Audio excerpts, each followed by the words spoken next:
Hello everyone, and welcome to this week's edition of Environment Matters. I'm Annette Hoskins.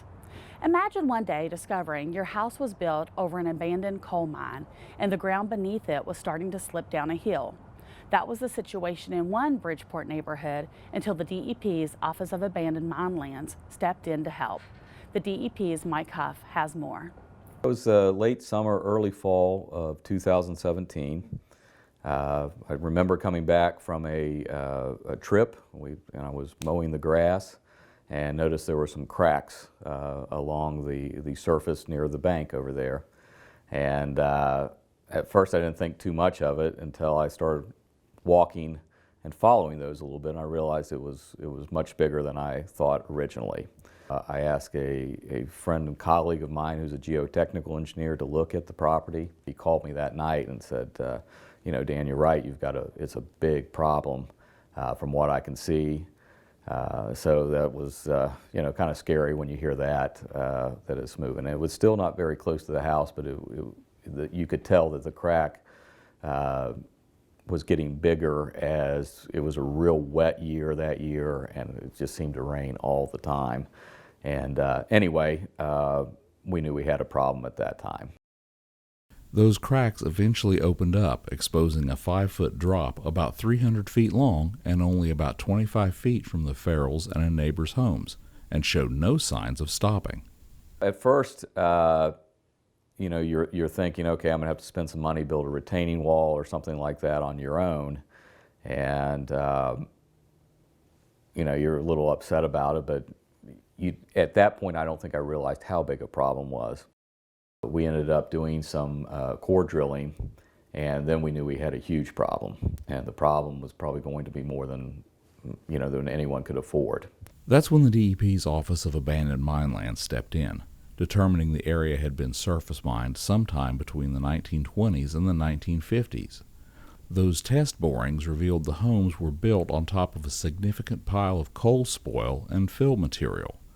Because there was enough evidence of pre-1977 mining, the DEP was able to provide the resources to remediate the problem. The Farrells bought their home in 2009 with no knowledge of the area's mining history. That's not an uncommon problem in areas where mining operations took place in the past that now are home to modern residential neighborhoods. Homes built over coal spoil and loosely compacted fill material make for an unstable base to build a house, especially in areas of steep hills like Bridgeport, where the weight of the house and the lubricating effects of surface water can create landslides. And this wasn't the first landslide in the area. In 2004, a neighboring property experienced a severe slide, causing the home to slip several feet down the hill, suffering substantial damage. The home was eventually condemned. It was clear something needed to be done, and soon. A second slide at a nearby property in 2018 that threatened several neighboring homes was determined to be mining-related and added to the project. The solution the engineers came up with to stabilize the Farrells' property is called soil nailing. The area below the slide was dug out into a series of benches. Contractors drove nearly 700 hollow core anchors 50 feet into the hillside. Next, a wire mesh was draped over the face of the wall on top of the anchors and grouted into place. Bearing plates lock the mesh to the anchors, and then the whole wall is covered in high-pressure shotcrete. The process stabilizes the hillside while holding up to future subsurface movement. The second slide was stabilized with a massive stone buttress and drainage system.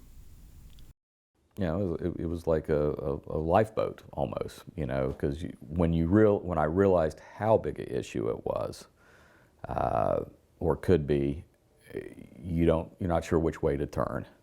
But when I realized that AML could help it, then, you know, we worked at it pretty hard, and it was a relief. The projects were completed in the fall of 2018 and the spring of 2019 at a cost of more than $3.4 million. Since the project's completion, the hillside has shown no further indications of slipping. In Bridgeport, I'm Mike Huff for Environment Matters. That's all for this week for Environment Matters. I'm Annette Hoskins. Thanks for watching.